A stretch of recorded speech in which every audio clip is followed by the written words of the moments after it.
Okay, so this next one is a bit more reflective of the arrangements that we've done for the recording. This is the only time you'll hear me singing to a backing track. I will be playing along at the same time. I used to have this snobbery about people who sing along to backing tracks, swore that I'd never do it, but the backing track that this gentleman has put together is good, so enjoy. Yeah. Well, it's from the forthcoming album, isn't it? So. Yes, that is true. Yes, we could talk about that, couldn't we? It's called Carving Out Our Names, and that's the album. But I'll say a bit about that after the song.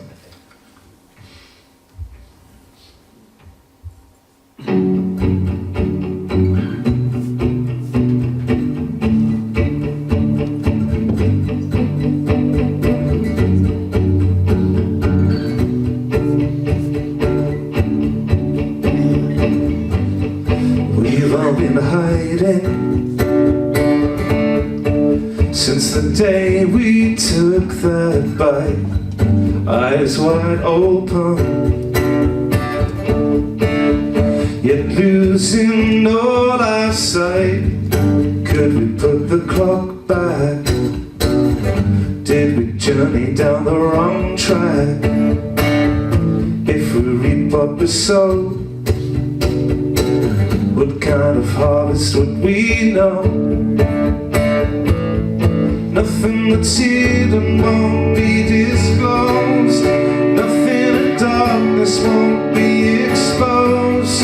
Nothing that's whispered won't be shouted out. Every decision will be called to account.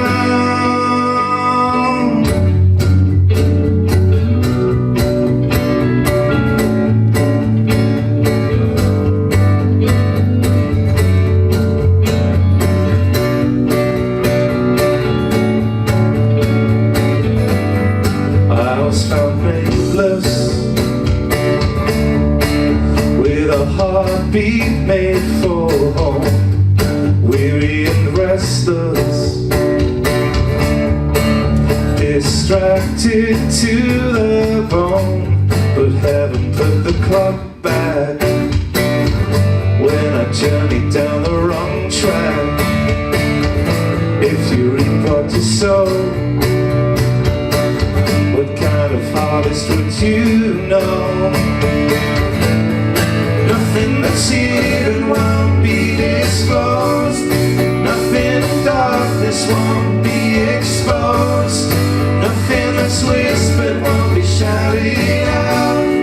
Every decision will be called to account.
Every bruised reed he will not break, every broken heart he will remake, covered in honor instead of shame, beautiful ashes and a beautiful name.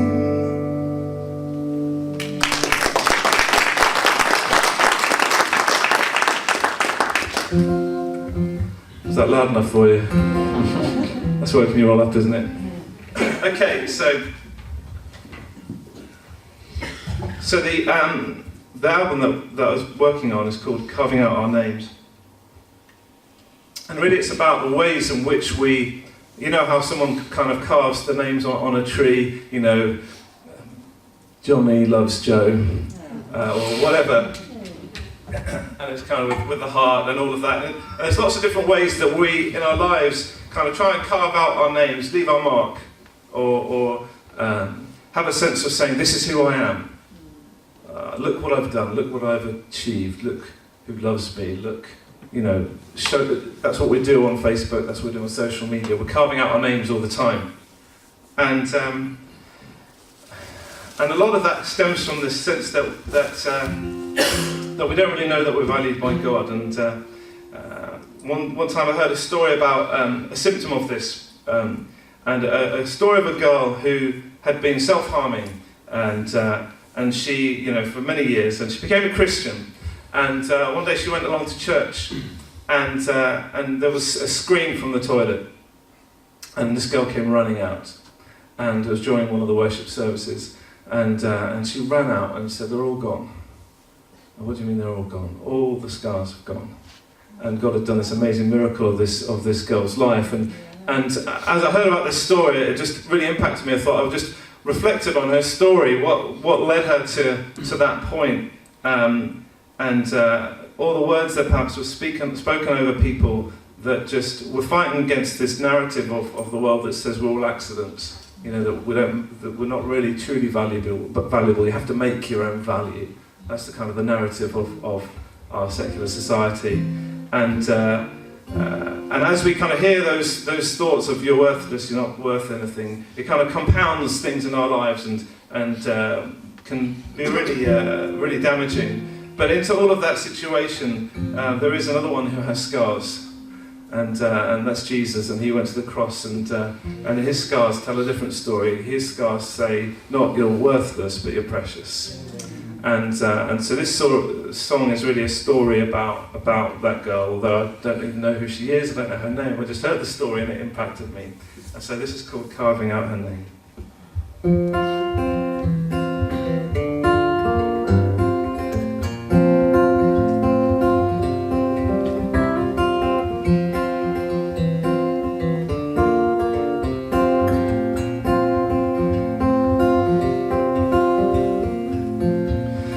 Walked some way, cut to the heart, heard shouting blasphemies, the slow burning shame just underneath her skin.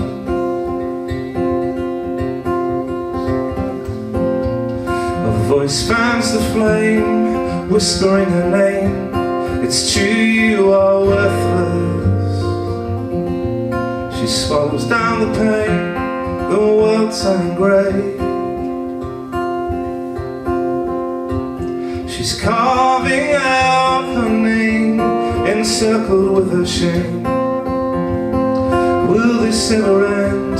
From this day on, her scars will tell the song of a word, like a stone to the bone. You'll always be alone.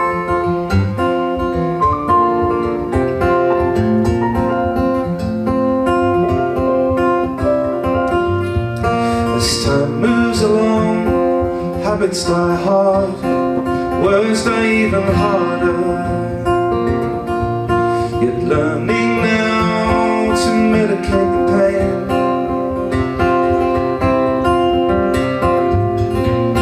As night turns to day, the world turns to blur, and with it her reflection. Still longing now for someone to explain. She's carving out her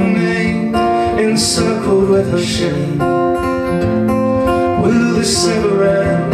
From this day on, her scars will tell the song of a word. Like a stone to the bone, you'll always be alone.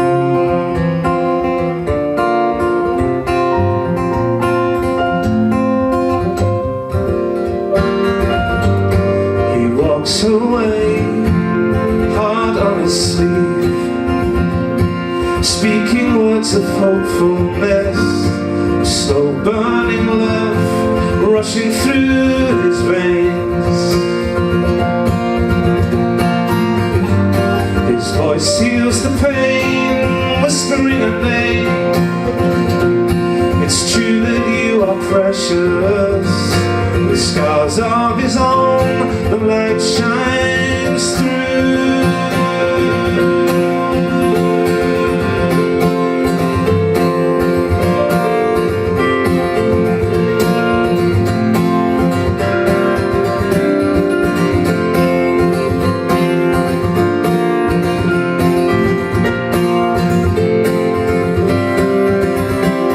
He's carving out her name, encircled with a heart. This is just the start. From this day on, his scars will tell the song of the word. Like a stone to the bone, you'll never be alone.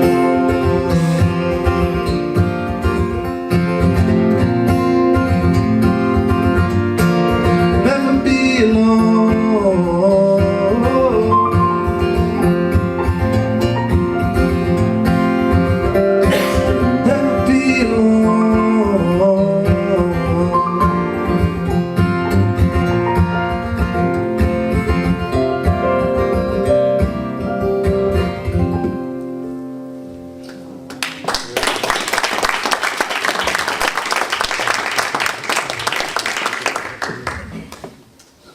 One of the symptoms, I think, of a society that doesn't know its true value is that we look to kind of carve out our own value through success or achievement. And you know, the X Factor is a great example of this.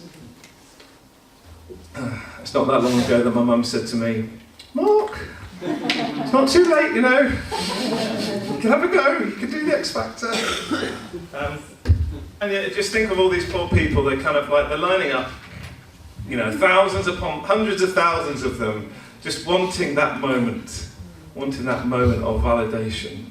Of you know, you see. I don't know if you were watching. I've stopped watching it now. I've had enough. But you see all these kids really they're growing up thinking this is a way that I could be somebody.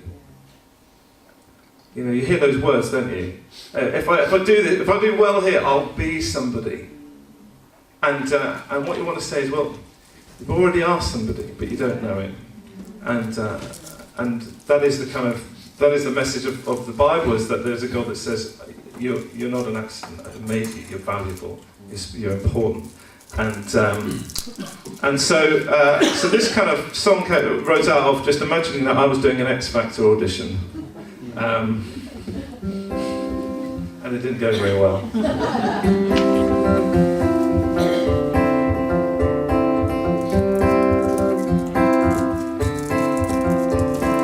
Hundreds and thousands sprinkled on your screen,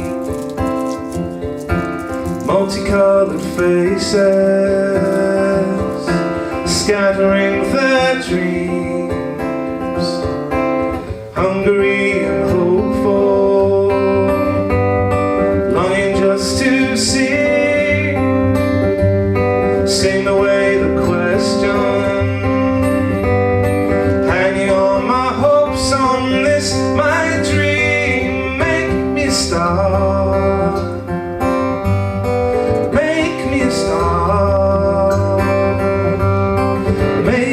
Someone you would know, then I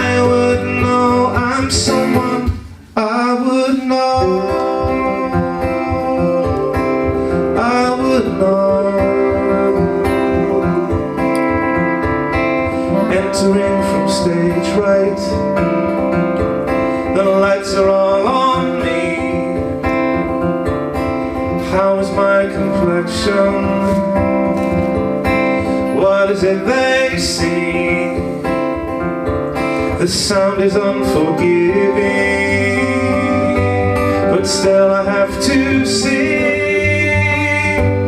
The audience is murmuring.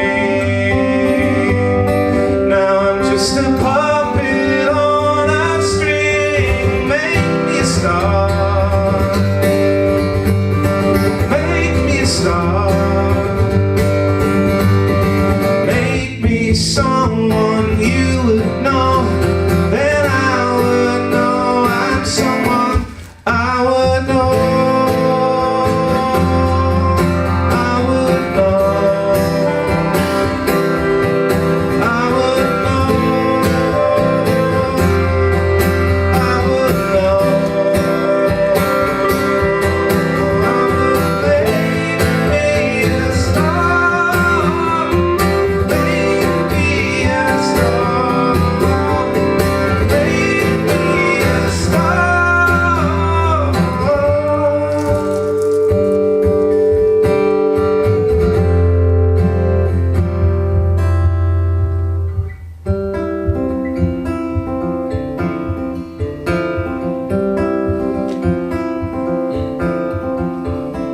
Now the day is over. They've gathered all the best. My dreams are drifting further. I'm judged with all the rest. Some it seems are special, and some it seems are plain. My heart is made of paper. I've worn it on my sleeve out in the rain. Make me a star. Make me a star. Make me someone you would know. Then I would know I'm someone I would know.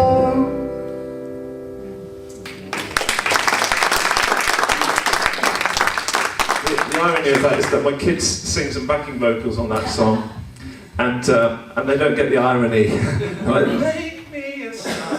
No, it's not true. No, they do know that it's ironic, but they're a bit young to understand irony, so sometimes they struggle. And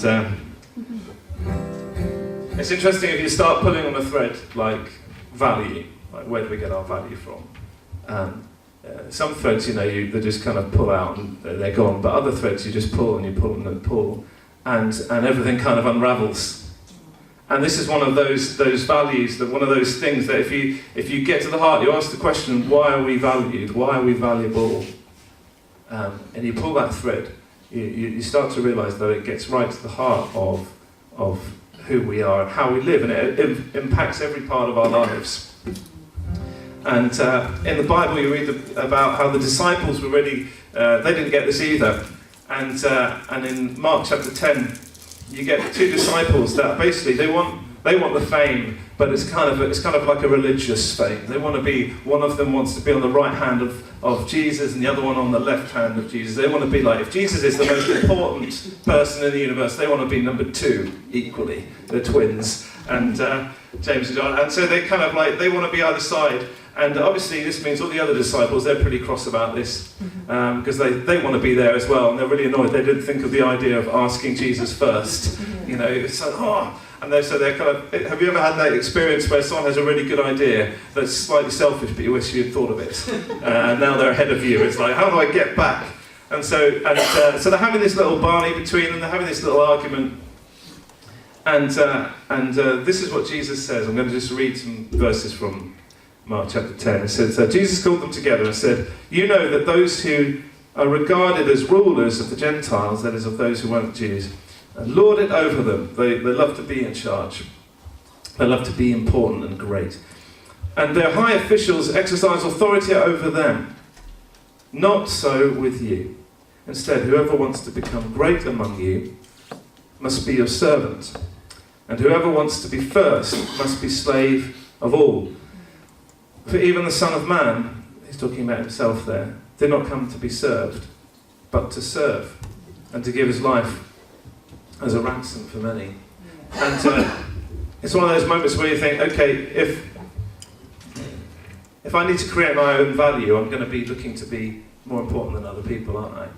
It's going to be really hard to come along and just serve them. But if I know who I am, if I know that I'm loved, if I know that I'm planned, if I know that there's a purpose, if I know that I've got nothing to prove, then I'm happy to serve other people. I'm happy to see other people succeed.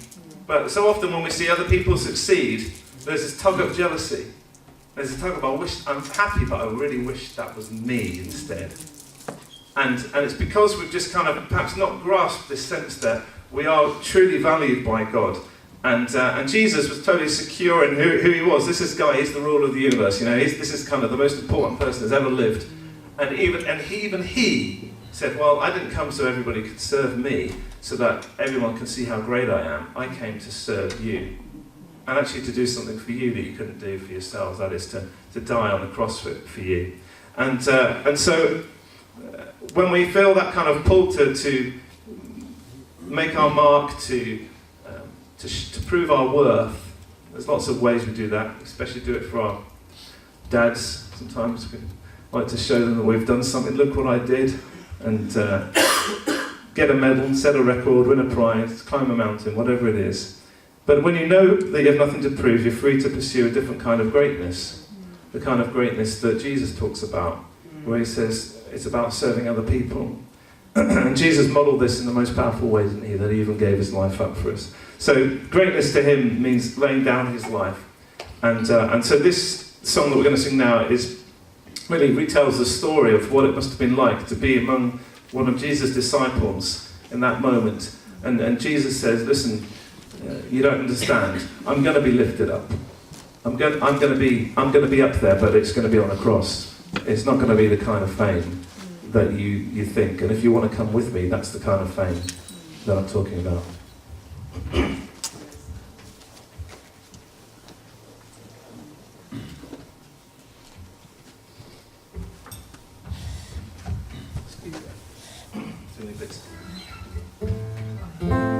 So this is called Rise.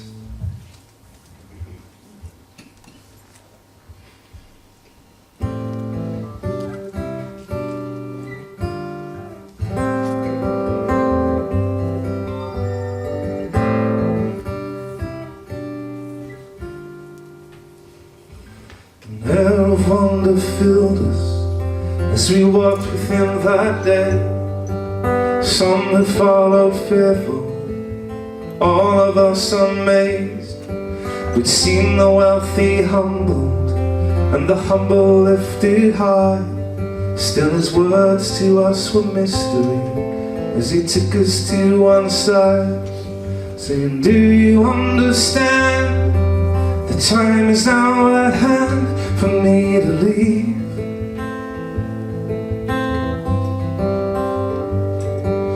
Do you understand? The one that's lifted high will be crucified. In 3 days he will rise.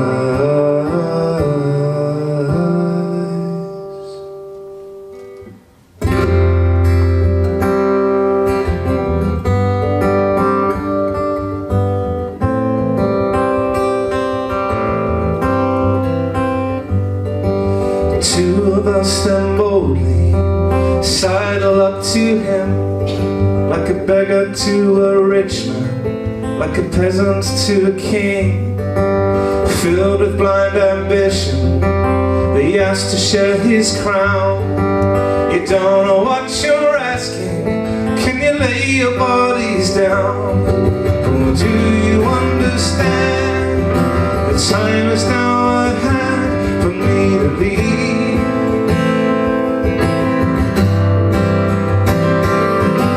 Do you understand? The one that's lifted high will be crucified. In 3 days he will rise.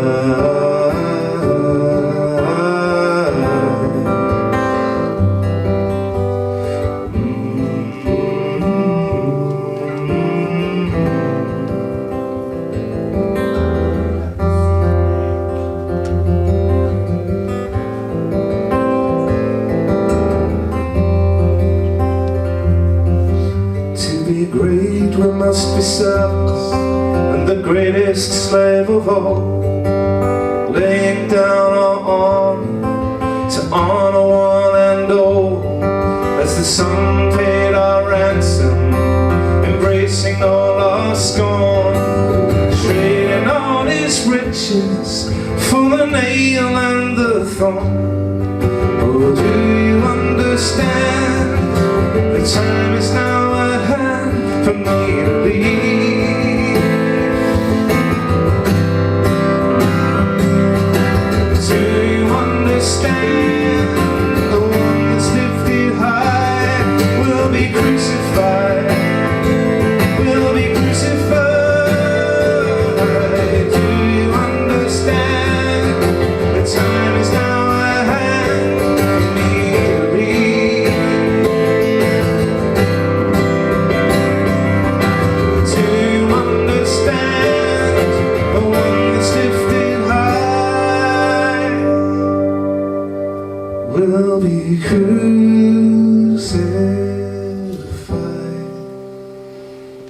In 3 days he will rise.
Face of God.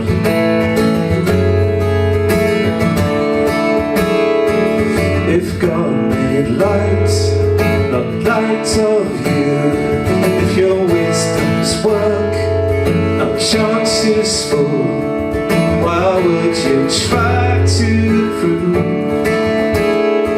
that there's nothing more to you?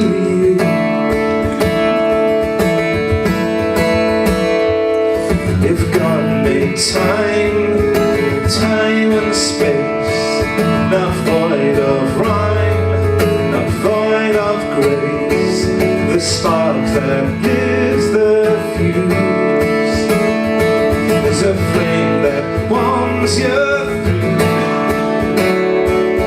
So what does your life tell you? The wonder of the world, faithless on the face of God.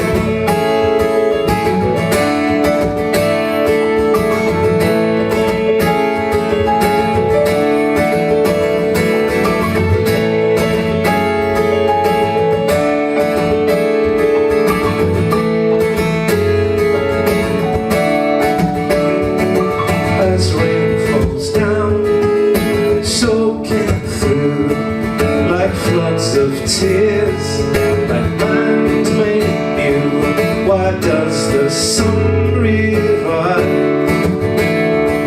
the soul that longs inside?